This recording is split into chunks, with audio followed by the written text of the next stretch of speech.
오늘 살펴보실 하나님 말씀은 다니엘서 5장입니다. 다니엘서 5장 전체인데요.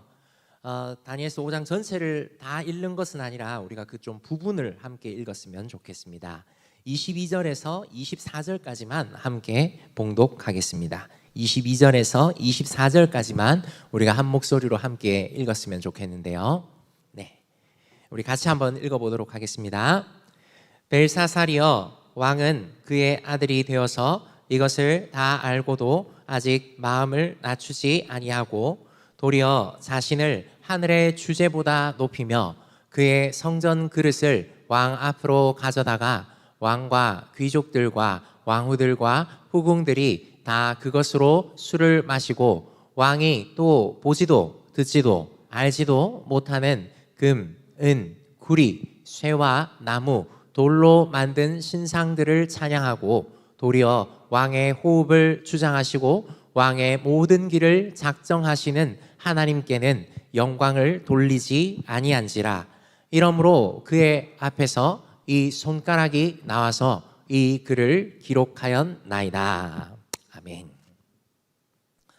여러분, 우리 다니엘서를 통해서 다른 세상, 그러니까 이 일반적이지 않은 거죠. 정상적이지 않은 거예요. 이 다른 세상을 다르게 사는, 다른 세상을 바르게 사는 그리스도인으로 어떻게 살 것인가, 우리가 이것들을 나누고 있습니다. 오늘은 특별히 밝히 보이시는 하나님, 그러니까 앞에 생략이 되어 있는데 인생의 목적을 밝히 보이시는 하나님이라는 제목으로 오늘 이 5장의 말씀을 살펴보려고 해요. 여러분, 우리는 다니엘서는 너무 잘 알고 있지 않습니까? 이렇게 유명한 사람이잖아요. 다니엘 학습법이라든지 다니엘 하면 강다니엘 죄송합니다. 그렇게 다니엘 하면 우리가 잘 알고 있는데 그냥 단순히 성공 스토리로 받아들이지 말자인 거예요. 하나님께서 이 사람을 어떻게 사용하셨는가, 이 사람이 하나님 앞에 어떻게 반응하고 어떻게 그 하나님 앞에서의 삶을 고백하고 살아내는가, 우리가 이것을 살펴볼 텐데요. 오늘 5장 1절에 보면 이렇게 시작을 합니다. 벨사살 왕이라고 하면서, 이전까지는 느부갓네살이었는데 왕이 바뀐 거예요. 느부갓네살은 46년 동안 통치를 했거든요. 대단히 뛰어난 왕이었고 능력 있는 왕이었고 힘 있는 왕이었습니다. 위대한 왕 중에 하나로 불리죠. 그래서 우리로 따지면 광개토대왕이에요. 근데 그의 아들도 아니고요, 그의 외손자입니다. 벨사살 왕은. 근데 후손을 뜻하는 그냥 아들로 칭하기도 해요. 근데 이 벨사살 왕이 그의 귀족 1000명을 위하여 큰 잔치를 베풀고 그 1000명 앞에서 술을 마십니다. 여러분, 제가 술 마시는 거 가지고 뭐라 하는 거 아니에요. 네. 여기서 보시면 벨사살 왕이 그의 귀족 1000명을 위하여, 여러분, 귀족 숫자가 1000명이었을까요? 아마 더 많았을 수도 있고 더 적었을 수도 있습니다. 근데 이 1000명이라고 이렇게 기록한 데에는 많은이에요. 큰이라고요. 큰 귀족들을 위해서 큰 잔치를 베풀고 그 큰 사람들 앞에서 술을 마신 거예요. 그러니까 자신의 위세, 자신의 힘을 강조? 자신의 위세, 자신의 힘을 아주 드러내는, 자랑하는 그런 잔치가 벌어지는 거죠. 대규모의 연회를 벌여서 그 위세와 부귀를 과시합니다.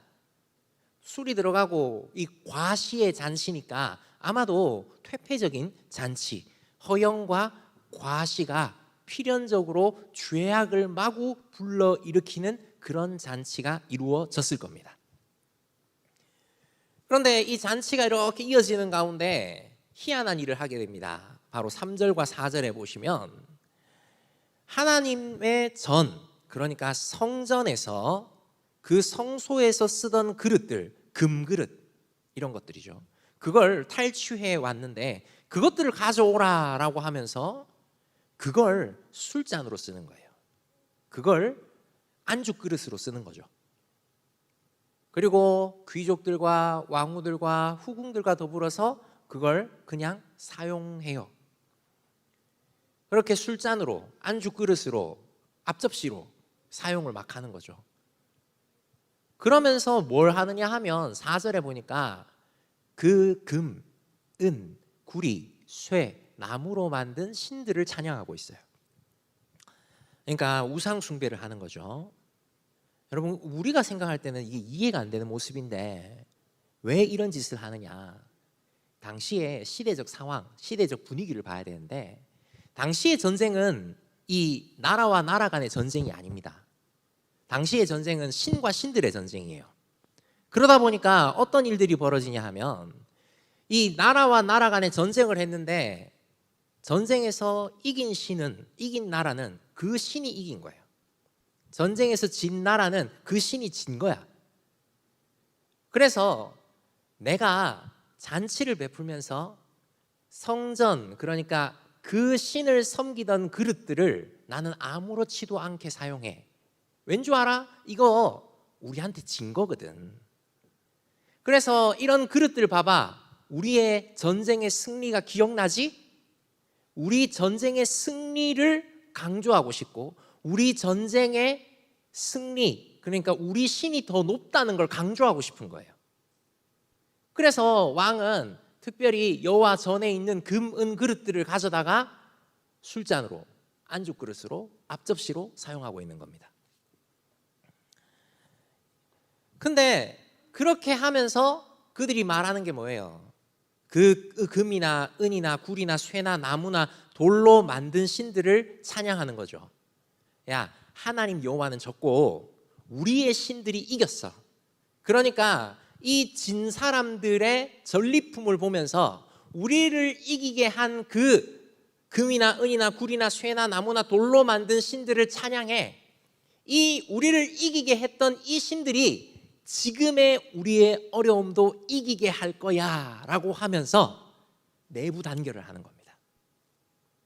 정신 나가가지고 그냥 아무 그릇이나 쓰는 게 아니라는 거죠.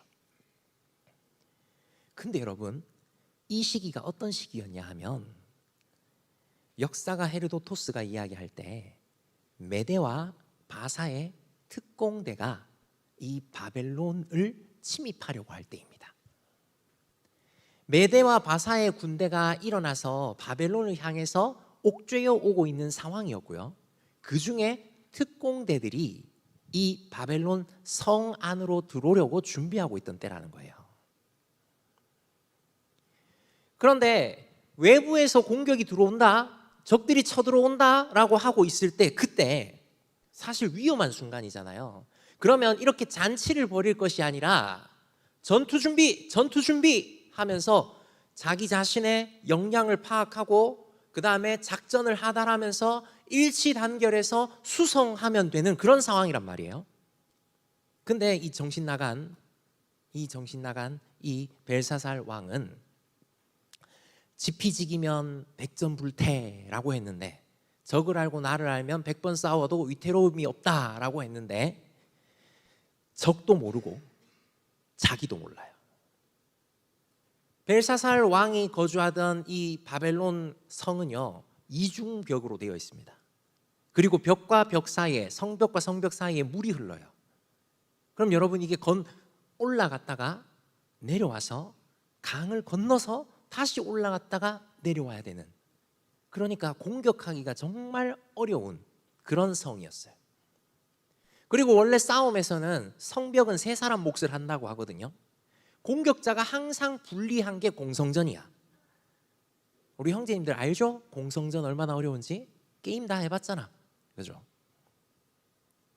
근데 벨사살은 적이 어디까지 와 있는지도 모르고 자기가 가진 강점도 모르고 그냥 단순히 그 두려움과 불안을 허영과 허세로 감추어 가지고 잔치를 벌이고 있는 거예요. 적을 알지 못했다는 거 어쩌면 괜찮을 수 있어요. 나를 알지 못했다는 거 어쩌면 괜찮을 수 있어. 근데 이 사람이 진짜 몰랐던 것, 진짜 잘못한 것은 바로 역사를 주관하신 하나님을 알지 못했다는 거예요. 무능력한 모습을 보이고 있습니다. 이게 성경의 문제예요. 그러니까 성경에서 나오는 벨사살 왕의 문제인 거죠. 근데 여러분, 벨사살 왕만 이런 문제를 가지고 있고 벨사살 왕이 바보라서 그렇습니까? 오늘 우리를 살펴봅시다. 여러분, 우리의 모습은 어떻습니까? 우리는 우리 자신을 잘 알고 있나요? 우리는 우리를 위협하는 것들의 정체에 대해서 잘 알고 있습니까? 지피지기면 백전불태라고 했는데 과연 우리는 얼마나 우리 자신을 알고 얼마나 우리의 위협에 대해서 인지하고 있습니까? 자, 우리의 모습을 한번 보세요. 우리 인생에는 목적이 있죠. 궁극적인 목적이 있습니다. 그 궁극적인 목적이 뭘까요? 돈을 많이 버는 것, 부동산을 가지는 것, 힘과 권력을 가지는 것, 명예를 얻는 것, 결혼, 출산, 뭘까요? 궁극적인 목적이 있어요. 그 궁극적인 목적 앞에 다른 것들은 다 수단이에요. 그런데 동시에 인생은 한계가 있어요. 죄의 싹은 사망이요 라고 성경에서 분명히 이야기하듯이 사람은 죽음이라는 한계를 절대로 벗어나질 못해요. 유한한 인생, 연약한 인생입니다. 사람들은 이 한계를 극복하려고 애씁니다. 그래서 내가 돈이 있으면, 내가 힘이 있으면, 내가 건강이 있으면, 내가 부동산이 있으면 하면서 애쓰죠. 이것만 있으면 해결될 거야 라고 이야기를 합니다. 근데 실제로 그렇습니까? 그렇지 않아요. 그렇지 않다는 걸 다 알아. 그럼에도 불구하고 돈을 추구하며 살아. 그럼에도 불구하고 창조주가 아닌 건물주가 되기를 바래.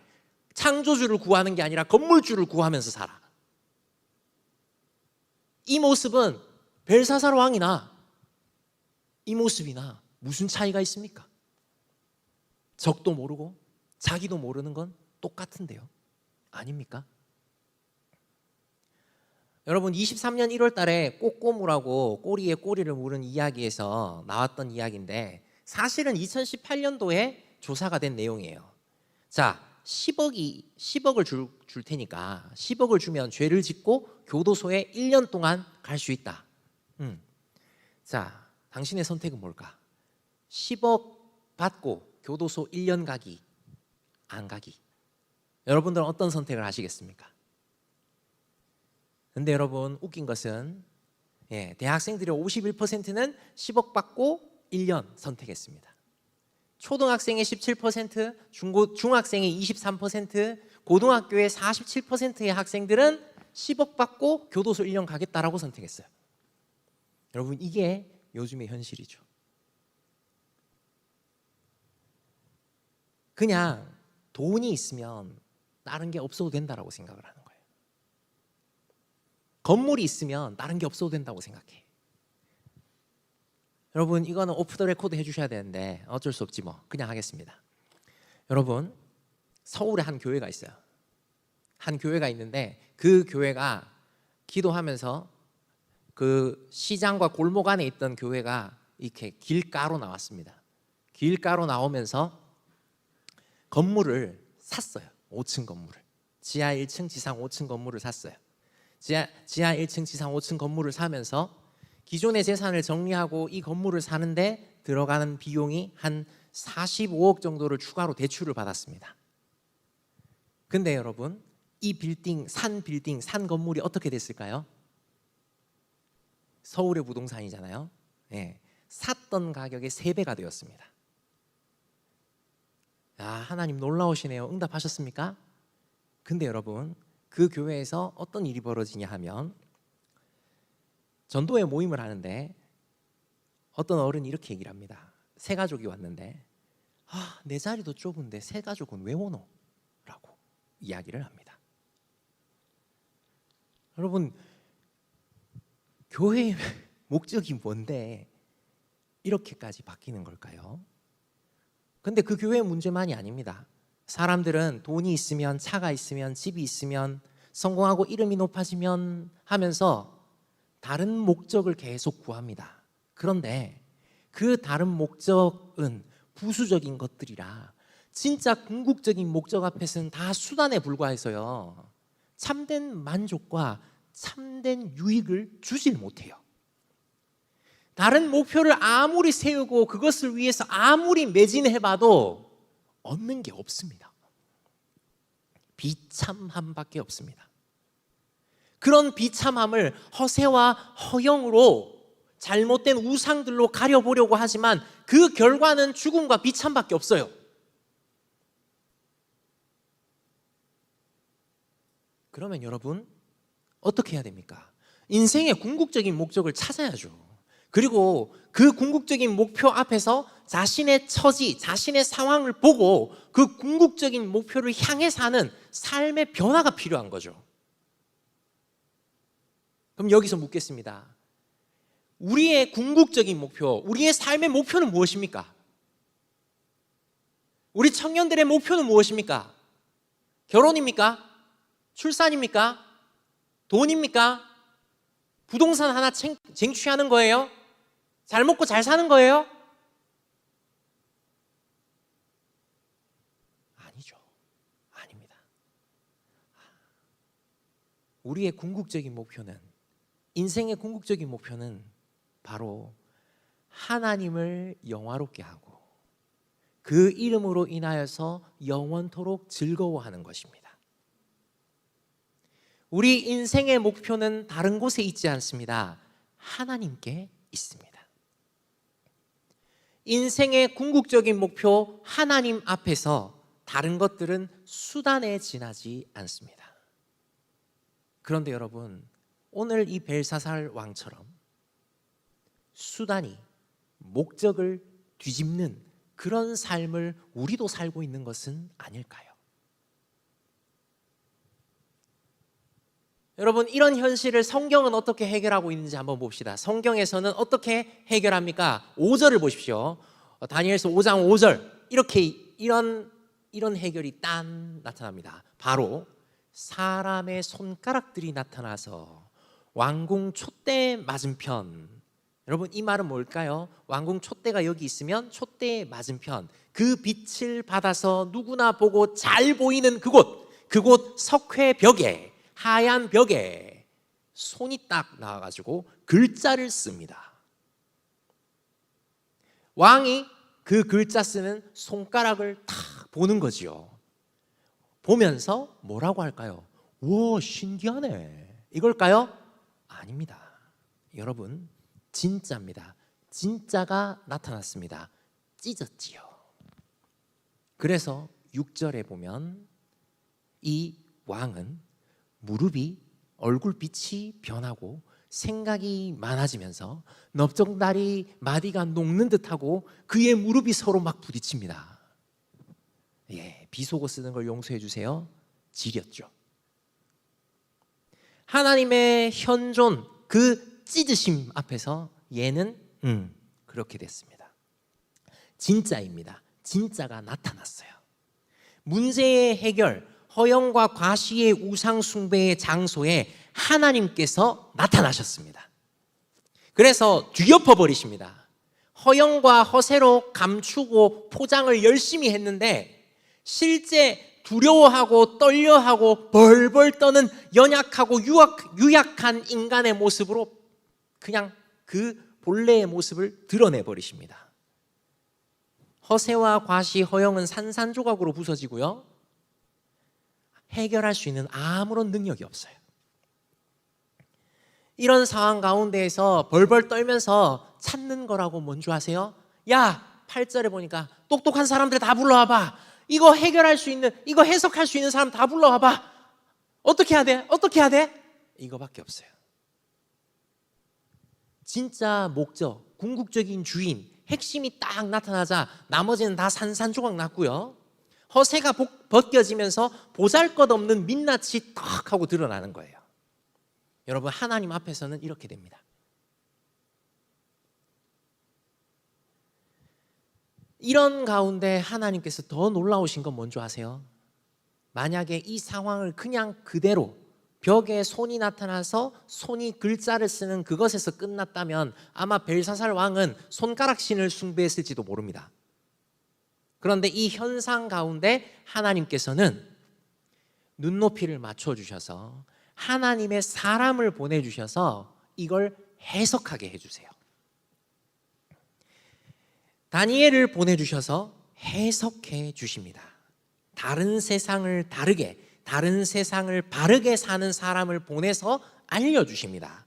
여러분 13절을 보시면 다니엘이 이의 부름을 받아 왕의 앞에 나왔다라고 하는데 이 말이 즉슨 무엇일까요? 다니엘은 이 1000명의 귀족 앞에서 큰 잔치를 벌일 때 이 잔치에 참여하지 않았다는 것입니다. 왜 참여하지 않았을까요? 자격이 안 되어서? 말도 안 돼요. 이 다니엘을 설명하는, 이 다니엘을 소개하는 말들을 들어보면 다니엘은 여기 1000명 안에, 아니 5손가락 안에 들어가고도 충분히 남는 사람이에요. 근데 안 간 거예요. 안 간 거. 다른 세상을 다르게, 다른 세상을 바르게 사는 다니엘은 자신을 구별하여서 참여하지 않았고 하나님의 뜻을 들고 하나님의 뜻을 알려준 겁니다. 당당하게 하나님의 뜻을 알려주는 것이죠. 하나님은 하나님의 사람을 이렇게 사용하십니다. 다른 세상 가운데 바르게 사는 사람을 보내주시고 그 사람을 통해서 하나님의 뜻을 알려주시고 그 사람을 통해서 하나님을 믿게 되는 놀라운 역사를 일으켜 주십니다. 마치 수많은 백성들 가운데 작은 숫자였던, 연약한 숫자였던 이스라엘 백성을 택해서 수많은 백성들이 이스라엘을 보고 전능하신 하나님을 알게 하셨던 것처럼 다른 세상, 아무렇게나 살고 있는 이 현실 가운데에서 하나님의 선택한 백성, 하나님의 구원한 백성을 통하여서 하나님을 보여주시는 거죠. 하나님이 보여주시는 그 뜻이 무엇입니까? 벽에 쓰신 글이 뭐예요? 바로 메네 데겔 우바르신입니다. 이게 다양한 해석이 있지만 메네는 무게를 재는 단위입니다. 그러니까 재어보고예요. 세어본다라는 뜻이죠. 데겔도 무게를 재는 단위입니다. 그래서 달아보니, 그러니까 하나님은 한번 달아보고 안 맞네? 어떻게 해결해버려가 아니라 하나님께서는 오래 참음과 인자하심으로 달아보고 세어봤는데 맞지 않는 거야. 그래서 우바르신, 나누다, 찢다. 세어보고 내가 참고 이렇게 견적을 내보면서 했는데 안 되는 거야. 부족한 거야. 그러니까 하나님이 찢어버리신다라고 심판의 선포를 하십니다. 역사의 주관자 하나님께서 이 심판의 선포를 딱 하시는 거죠. 그런데 이 심판의 선포가 이루어지는 날이 언젠지 아십니까? 5장 30절에 나옵니다. 바로 5장 30절, 그날 밤에 벽에 나와서 글자 쓴 그날 밤입니다. 다니엘이 나와서 해석해 준 그날 밤입니다. 여러분, 하나님의 심판은요 반드시 오고 부지불식간에 옵니다. 우리에게 시간이 많다라고 생각하지 마십시오. 사람들에게, 인생에게 시간이 많다라고 생각하지 마십시오. 하나님이 무능력해서 우리를 버려두고 있는 것, 인생을 버려두고 계신 것이 아닙니다. 심판하지 않으시는 게 아니에요. 하나님은 반드시 심판하십니다. 그 결산은 우리의 생각보다 훨씬 빠를 수 있습니다. 성경은 이렇게 하나님께서 나타나셔서 하나님께서 엎으시고 하나님의 사람을 통하여서 하나님의 뜻을 알려주시며 그 하나님의 뜻을 반드시 이룬다는 것을 가르쳐줍니다. 그럼 오늘을 사는 우리는 어떻습니까? 오늘을 사는 우리도 마찬가지입니다. 하나님은 성경 말씀을 통해서 자기 자신을 알려주십니다. 우리는 Who is God? 하나님이 누구입니까? 라고 말할 수가 없어요. 하나님은 우리보다 훨씬 더 초월적인 분이시기 때문에 우리 인생으로는 그 하나님을 감히 계수할 수 없습니다. 그런데 What is God? 즉 하나님이 우리에게 계시해 주신 만큼, 하나님이 우리에게 보여주신 만큼 우리는 그 하나님을 알 수 있습니다. 우리 인생의 궁극적인 목적, 궁극적인 목표는 하나님이시죠. 그 하나님이심을 우리에게 알려주십니다. 그래서 그 하나님을 영화롭게, 그 하나님께 영광 돌리고 그 하나님 때문에 즐거워하는 게 우리 인생의 목적입니다. 목표입니다. 이 궁극적인 목표 앞에서 다른 것들은 다 수단이에요. 이 하나님과 함께함이 우리의 인생의 의미이고 목표입니다. 그러니 우리가 이 하나님과 함께해야, 이 하나님을 가까이 해야, 이 하나님과 시간을 보내고 이 하나님과 교제를 하며 이 하나님을 깊이 사랑해야 우리 인생에 의미가 있는 겁니다. 여러분, 사람의 힘은 음식에서 나오는 게 아닙니다. 사람의 힘은 경건의 훈련에서 나옵니다. 디모데전서 4장 8절에 이렇게 이야기합니다. 육체의 연단은 약간의 유익이 있으나 경건은 범사에 유익하니 금생과 내생에 약속이 있느니라. 여러분, 우리는 말씀을 구해야 합니다. 우리는 기도해야 합니다. 우리는 부르짖어야 합니다. 사실 어렵죠. 안 되죠. 쉽지 않죠. 어제가 아니군요. 금요일 날 금요 성령 집회 때 강사분께서 이렇게 얘기하셨습니다. 어려움에 빠져 있는 그 집사님에게 주변에서 다 이야기합니다. 하나님 찾으라고, 하나님 부르짖으라고 이야기를 막 한대요. 근데 제일 답답한 건 그 사람이래요. 왜냐하면 그 사람은 부르짖는 훈련이 안 돼 있고 그 하나님을 찾는 훈련이 안 돼 있으니까 하나님을 못 찾는 거예요. 자기가 제일 답답한 거야. 그렇게 예화를 들어주시더라고요. 와, 저는 너무 마음에 와닿았습니다. 안 되는 걸 어쩌라고요. 나도 알아요. 말씀 읽으면 좋다는 거. 나도 알아요. 기도하면 좋다는 거. 나도 알아요. 새벽에 일찍 일어나서 매일 첫 시간을 하나님께 드리면 좋다는 거 알지. 근데 못 일어나는 걸 어떻게 해? 여러분, 훈련이 필요합니다. 예배의 훈련, 말씀의 훈련, 묵상의 훈련, 기도의 훈련이 필요합니다. 여러분, 저는 턱걸이를 하나도 못합니다. 그래서 멀쩡하게 생겼는데 왜 턱걸이를 하나도 못할까? 형제들이 반신반의하면서 해보라 하더라고요. 그러더니 제가 자세를 한번 딱 잡으니까 이러면 안 될 수밖에 없다라고 말리더라고요. 다친다고. 그래서 무슨 얘기인가 들어보니까 내가 전에 PT 받을 때 들었던 이야기야. 알려주는 사람이 없으면 몰라요. 운동도 그래요.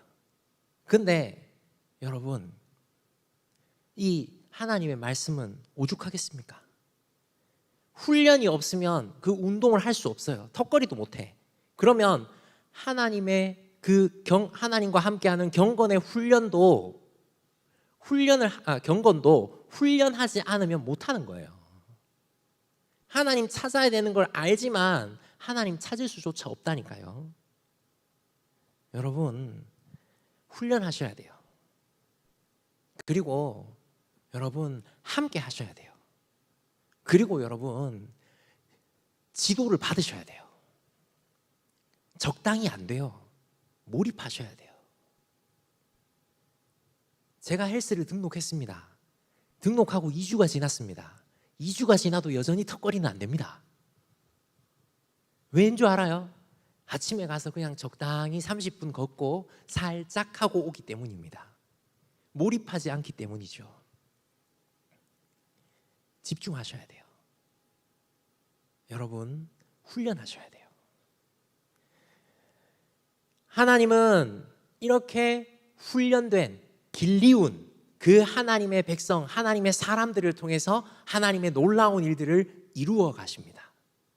그러니 여러분, 우리는 함께 훈련해야 합니다. 함께 집중해야 합니다. 하나님은 하나님이 하나님의 말씀과 뜻을 알려주실 때 우리가 그 자리에 함께 있어야 되고, 그 말씀과 뜻으로 함께 기도해야 하고, 그리고 그 말씀과 뜻을 함께 나누면서 더 풍성히 해야 합니다. 여러분, 그래서 예배의 자리를 사모하라고 제가 말씀드립니다. 그래서 함께 성경 읽자고 말씀드립니다. 그래서 함께 묵상하자고 말씀드립니다. 그래서 함께 좀 하자라고 이야기를 하고, 셀 모임도 함께 하면서 이 훈련을 함께 하고 서로 자극을 함께 주고, 그래서 이미 이루었다 함도 아니고 이루지 못하였다 함도 아니라 오직 그 부르심의 상을 향하여서 함께 나아가자는 겁니다. 이게 하나님께서 우리에게 주시는 하나님의 뜻입니다. 여러분, 우리는 참 힘든 세상을 살고 있죠. 이 시대가 좀 바뀌었습니다. 과거에는요, 우리 할아버지, 할머니, 부모 세대들은 복을 받는다라고 하는 것은 부유해지는 것, 많아지는 것을 의미했습니다. 사실 구약 때도 마찬가지예요. 구약 때 복을 받았다라는 사람들은 땅이 늘어나거나 소출이 많아지거나 자손이 많아지거나 오래 사는 걸 뜻했어요. 그 복은요, 진짜 복의 모형에 지나지 않아요. 예수 그리스도라는 진짜 복을 알면 땅이 많아지거나 소출이 많아지거나 오래 사는 것, 건강한 것, 이거는 그냥 모형이에요, 모형. 진짜는 여기 있습니다. 예수 그리스도 말이죠. 그러면 우리도 하나님께서 복을 주신다라고 하는 것이, 부모 세대들은 숫자가 많아지고 잘 살게 되고 부유해지는 거지만, 시대가 바뀌어진 오늘 우리 가운데서는 하나님이 복을 주신다라고 하는 것은 결과는 하나님께 맡기고 과정에 있어서 신실하고 과정 가운데에서 하나님과 함께 하는 것, 그게 잘 되는 거고 그게 복인 거예요. 좀 어려운 이야기인가요? 예. 여러분, 오늘 성경의 벨사살은 잘못된 선택 가운데 문제들을 겪고 있습니다. 성경은 말합니다. 이 문제를 제대로 보라고, 한계를 제대로 깨달으라고. 성경의 해결은 하나님께 집중하라고 하는 거고, 하나님이 등장하시면 그게 게임이 끝난다라고 말하죠. 그럼 오늘 우리는 이 하나님의 뜻을 잘 알고 하나님의 뜻을 드러내는 그 삶을 사는 게 진짜 복이고 진짜 우리 인생의 목적이며 진짜 삶의 방향이다라는 것을 기억하면서, 여러분, 잘 안 될 때 하나님을 찬양하십시오. 잘 안 될 때 하나님께 감사하십시오.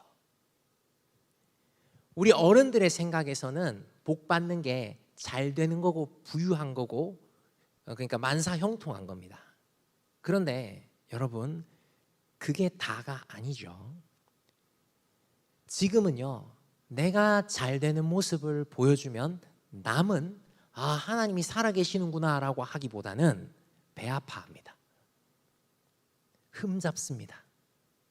까내립니다. 그러면 우리를 통해서 우리가 하나님께 복 받는 것을 보여주고 그 하나님을 드러내려면 어떻게 해야 되냐고요? 우리가 어떤 상황에서 간 하나님을 찬양하고 하나님을 예배하고 하나님을 드러내면 됩니다. 상황과 환경에 따라서 변화하는 건 아무나 다 합니다. 그런데 상황과 환경에 지배받지 않는 것은 아무나 못합니다. 하나님의 사람만 합니다. 훈련받은 하나님의 사람만 할 수 있어요. 하나님의 뜻을 밝히 알고 하나님의 뜻을 드러내기를 원하십니까? 인생의 궁극적인 그 목표 앞으로 사시고 싶습니까? 그러면요, 항상 감사하시고 항상 찬양하십시오.